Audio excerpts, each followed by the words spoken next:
నా ఇంటి గడప తొక్కడానికి కూడా అర్హత లేనివాడు నా కూతురు పడగదిలోకి వచ్చేద్దామనుకున్నాడా మీ అన్నయ్య?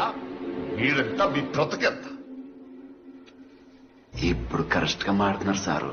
ఇదయ్యా మీ అసలు రూపం. అవునరా, వినబడుతుందా చౌటు నా కొడక?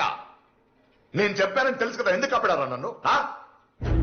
ఇది తెలియగానే మిమ్మల్ని చంపేద్దామని బయలుదేరండి సారు.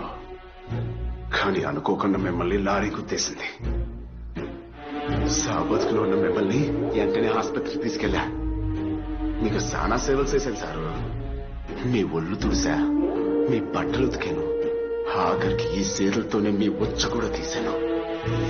మీ గడ్డం గీకేటప్పుడు నా చెయ్యి మీ గొంతు దగ్గర ఇలా ఉడికేది సారు.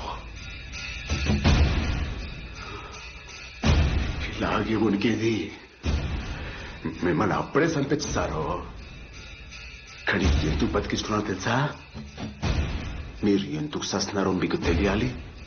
నా బాధంతా మీకు అర్థం కావాలి. మా అన్నయ్య చెప్పాడు సారు, ఊరి శిక్ష పడి ఖైదీకి కూడా చిన్న జ్వరం వచ్చినా ఊరి తీరంట సారు.